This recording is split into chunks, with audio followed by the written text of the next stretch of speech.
sur les vœux, là, c'est ça. Oui, Oui, oui, vas-y. Vas-y sur les vœux. Bonne année, Louis. merci beaucoup. Merci beaucoup. Oui, chers collègues, ouais, il me paraissait important de vous présenter des vœux de nouvelle année qui soient finalement un peu le contre-pied de la traditionnelle bonne année que nous nous souhaitons depuis maintenant de très très très nombreuses années. Tout simplement parce que nous avons vécu un moment un peu exceptionnel dans une vie qui est une crise sanitaire sans précédent que nous subissons encore et qui a permis finalement de montrer que les services publics auxquels nous appartenons et auxquels nous contribuons a permis de montrer que ces services publics étaient à la fois de grande qualité et de grande solidité. Et cette solidarité que nous avons montrée à l'égard du public que nous servons avec passion, à l'évidence, nous a permis aussi de nous interroger sur notre propre mode de fonctionnement. Et c'est vrai que de très nombreux progrès restent à faire et nos employeurs, que ce soit l'État ou les collectivités territoriales ou l'hospitalière, aujourd'hui encore ne sont pas à la hauteur des enjeux qui doivent être ceux d'une vraie reconnaissance des agents du service public. Beaucoup de progrès restent à faire et c'est pour cette raison que cette nouvelle année, je voudrais la placer sous l'aune du changement. Le changement que nous appelons tous de nos voeux, qui est un changement d'une meilleure prise en compte de notre réalité, de notre quotidien, de nos aspirations, d'un meilleur équilibre entre notre vie professionnelle et notre vie personnelle. Oui, très concrètement, qu'est-ce que ça peut être ce changement ? Très très concrètement.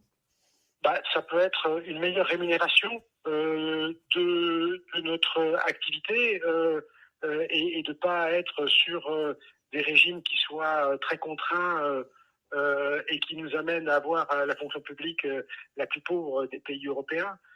C'est aussi changer très concrètement les modes de coopération dans des collectivités où souvent on est absent à une hiérarchie qui nous impose, qui ne permet pas d'avoir des initiatives quelquefois heureuses, certes qui doivent être coordonnées, mais qui inhibent en fait toute possibilité d'avoir des idées nouvelles et de faire preuve d'agilité dans un monde justement qui est en constante évolution, mutation.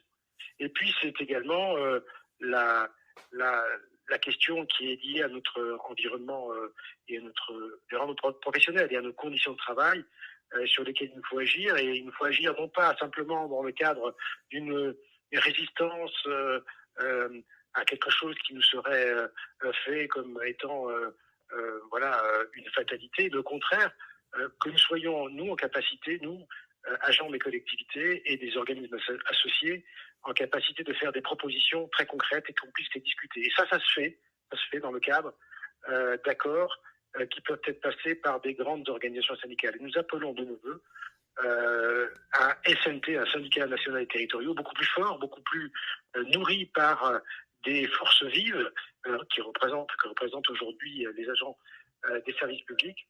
Et plus nous serons nombreux à rejoindre ce syndicat, plus nous pèserons dans les décisions à venir et plus nous aurons un rôle à jouer pour qu'effectivement le monde dans lequel nous vivons, qui est le monde de la territoriale et des organismes associés, puisse véritablement changer. C'est un très très beau programme et c'est une année particulière 2022 parce qu'en décembre il va se passer quelque chose de très important pour le syndicat. Tu peux nous en dire juste 2 mots ?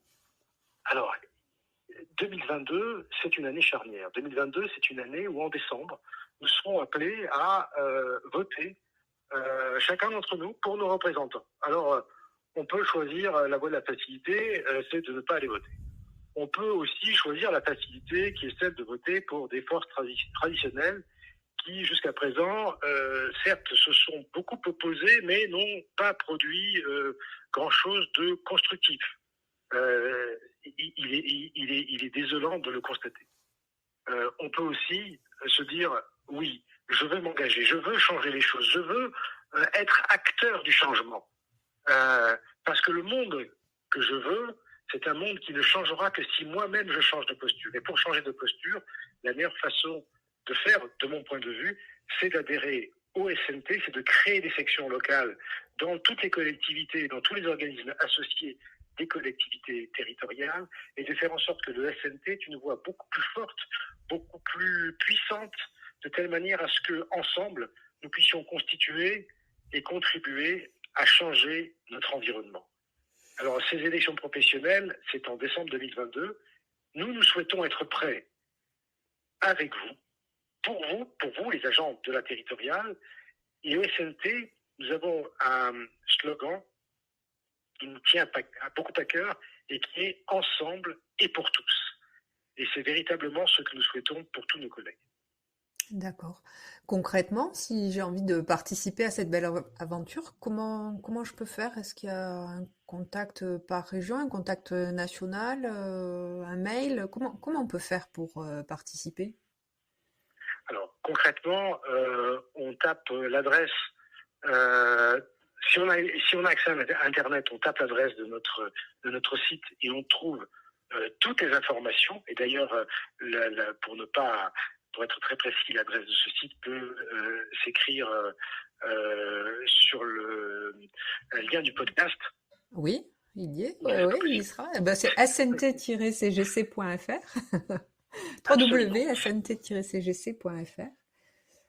Voilà. Et puis, sur ce site, on a tout de suite les coordonnées de ceux qui, effectivement, sont les portes d'entrée pour permettre une adhésion à notre organisation syndicale et pour créer des sections sur les différentes collectivités où vous êtes implantés.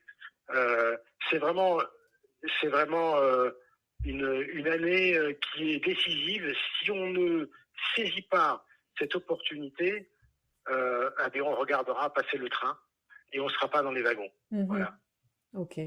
Bon, ben, on sera dans le train alors, même dans la locomotive. Absolument. Et notre destination, c'est le mieux-être des agents. Je te remercie beaucoup, Louis. Je te souhaite une très belle et heureuse année, ainsi qu'à tous nos auditeurs et auditrices. Et je vous dis à bientôt sur ce podcast. Merci, à très bientôt. À bientôt.